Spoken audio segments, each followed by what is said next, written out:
जहां एक तरफ एनडीए गठबंधन में सीट शेयरिंग को लेकर लगभग समीकरण तय कर लिए गए हैं, तो वही दूसरी ओर इंडिया गठबंधन में अब सब कुछ अंतिम रूप देने की तैयारी हो रही है।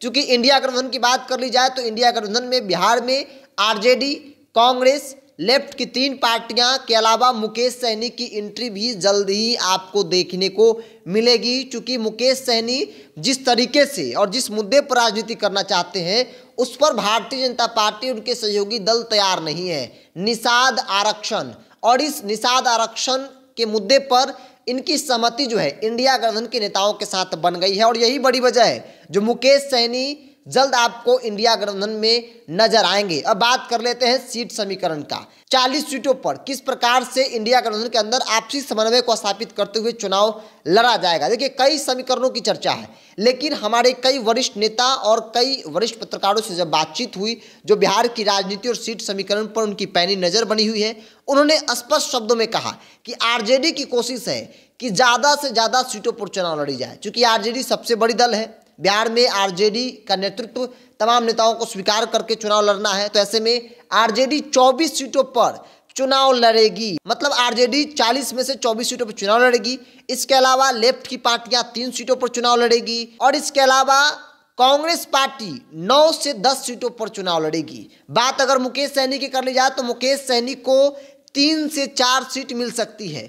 3 सीट को लेकर जानकारी है, लेकिन कहा जा रहा है कि अगर कांग्रेस 1 सीट छोड़ देती है, जो सीट मुकेश सहनी चाहते हैं, तो फिर मुकेश सहनी को 1 सीटों का फायदा होगा, और 3 से 4 सीटों पर मुकेश सहनी की पार्टी वीआईपी चुनाव लड़ेगी। एक बार फिर से रिपीट कर दे, इंडिया गठबंधन का समीकरण 24 सीटों पर आरजेडी, 3 सीट वाम दल, 9 सीट कांग्रेस पार्टी और 3 से 4 सीट मुकेश सहनी की पार्टी को दी जाएगी। मतलब मुकेश सहनी भी जल्द ही आपको इंडिया गठबंधन में देखने को मिलेंगे। चूंकि जिस मुद्दे पर जिस तरीके से वो राजनीति करना चाहते हैं, उन तमाम बिंदु पर सहमति एनडीए गठबंधन के अंदर मिलती नहीं दिख रही है, और यही बड़ी वजह है जो मुकेश सहनी इंडिया गठबंधन के नजदीक देखे जा रहे हैं। लालू प्रसाद यादव हो, आरजेडी हो या फिर कांग्रेस हो, उनके करीब इन दिनों नजर आ रहे हैं। उनके बयानबाजी इस ओर इशारा कर रहे हैं कि मुकेश सहनी क्या करेंगे, किधर जाएंगे। हालांकि बड़ा सवाल था, लेकिन अब धीरे धीरे करके उन तमाम सवालों के जवाब भी मिल रहे हैं।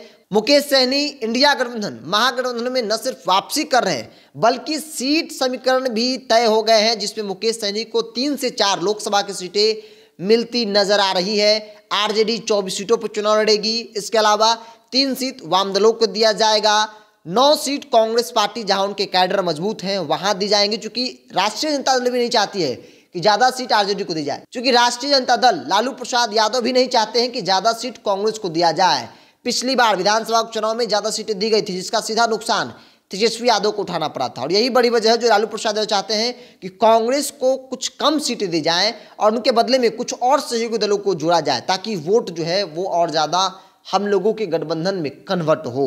तो मुकेश सहनी, सन ऑफ मल्ला, निषाद आरक्षण, निषाद में बड़ी पकड़ है उनकी, और ऐसे में लालू प्रसाद यादव चाहते हैं कि 24 में अगर एनडीए को टक्कर देना है, 40 की 40 लोकसभा सीटों पर मजबूती से नरेंद्र मोदी को चुनौती देना है, तो फिर मुकेश सहनी को भी साथ लाना होगा। और अब मुकेश सहनी भी राजी हो गए हैं, जो जानकारी है, और इसी के साथ सीट समीकरण तय हो चुका है। 24, 3, 9 और 4 के फॉर्मूले के साथ इंडिया गठबंधन के अंदर बिहार की 40 लोकसभा सीटों पर तमाम जो नेता हैं वो चुनाव लड़ेंगे, तमाम पार्टी के नेता चुनाव लड़ेंगे।